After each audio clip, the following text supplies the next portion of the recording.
लड़कों को।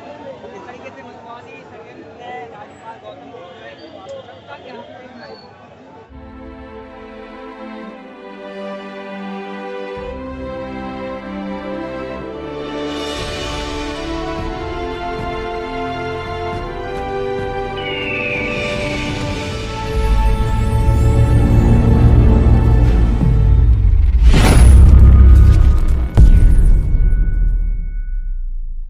डॉक्टर बाबा साहेब अम्बेडकर जी ने जब 1935 में जाति तोड़क मंडल ने उनको लाहौर में बुलाया, तो वहां बेसिकली उनका एक ही सवाल था जिसपे बाबा साहेब को बोलना था कि जाति कैसे खत्म।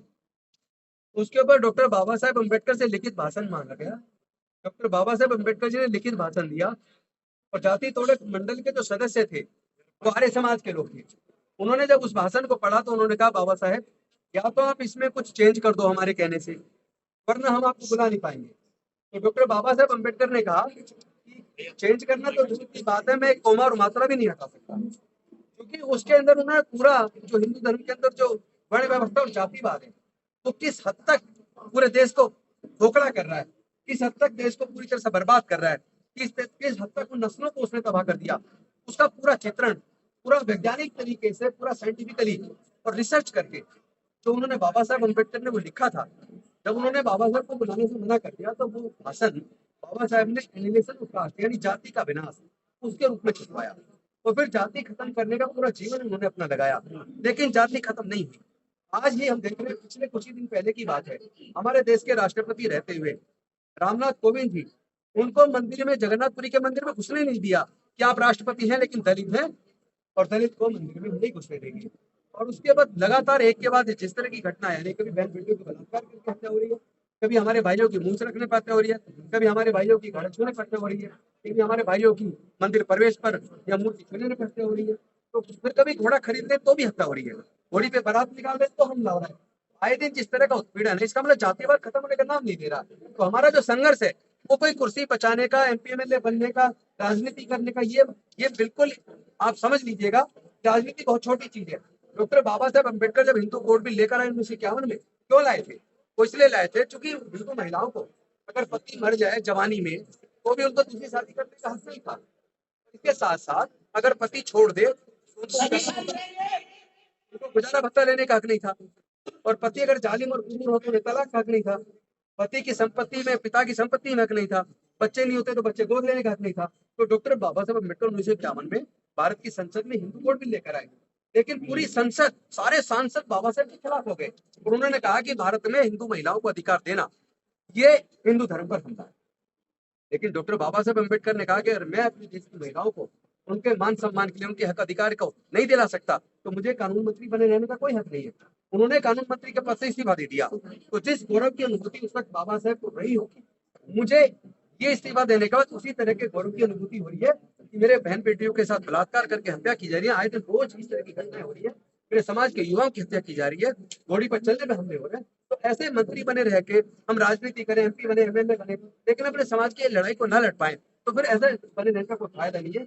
इस पीड़ा से मैंने संकल्प लिया कि अब मैं बाबा साहब का वो सपना जो था जाति खत्म करना, उसके संकल्प के साथ हम आज से अपने इस न्याय के लिए इस लड़ाई को शुरू करेंगे। और हमने इसके लिए नाम दिया है जाति उन्मूलन संकल्प यात्रा। तो आज की जो यात्रा है वो जाति उन्मूलन के शुरुआत के लिए संकल्प के लिए है। वो संकल्प हम बाबा साहेब की 26 अलीपुर रोड जहाँ बाबा साहेब रहे और उन्होंने उनका महापरिनिर्वाण वहां पर हुआ, वहां जाकर बाबा साहेब को पुष्प अर्पित करके पूरे सारे साथियों के साथ हम लोग ये संकल्प लेंगे कि हम अब भारत से जातिवाद खत्म करके रहेंगे और ऐसी किसी भी मान्यता को, जो मान्यता हमारे साथ पक्षपात करती है, जो मान्यता हमें अंधकार में डालती है, जो मान्यता हमें वैज्ञानिक दृष्टिकोण से दूर करती है, जो मान्यता हमें प्रज्ञा के ऊपर आधारित ज्ञान से वंचित करती है, ऐसी किसी भी मान्यता को हम लोग नहीं मानेंगे। हम अपने समाज के हक अधिकारी को लड़ाई को लड़ेंगे और अब जाति मुक्त भारत का संकल्प लेकर वहां से पूरे देश का भ्रमण करने में निकलूंगा। और आज ही शाम को मैं यहाँ से नागपुर दीक्षा भूमि जा रहा हूँ। कल नागपुर की दीक्षा भूमि में वहां पर भी मैं बाबा साहब को नमन करते हुए उस मिट्टी पर जब बाबा साहब ने दीक्षा ली थी वहां भी यही संकल्प दोहराऊंगा। और वहां से परसों सुबह मैं वहां से आगे जाऊंगा चंद्रपुर, वहां भी बाबा साहब ने अगले दिन दीक्षा लाई थी, वहां उस मिट्टी को भी मैं पवित्र भूमि को नमन करूंगा। और इसी संकल्प के साथ फिर पूरे देश का भ्रमण का हम लोग पूरी टारगेट के साथ, ताकि भारत में जाति खत्म है। इन लोगों का देश के सारे संसाधनों पर कब्जा है, वो कभी जाति खत्म करना नहीं चाहते। आरएसएस चीफ ने ये तो कहा कि अब वर्ण व्यवस्था और जातिवाद खत्म होना चाहिए। चलो शुक्र है, हमारे आंदोलन का एक तो फायदा, पहली बार भारत ने स्टैंड तो लिया, चाहे ऊपरी मन से लिया, झूठे मन से लिया, उसका आकार हम लोग देंगे। अभी कोई राजनीति नहीं। आप प्लीज ऐसा कोई सवाल ना करें जो राजनीति है।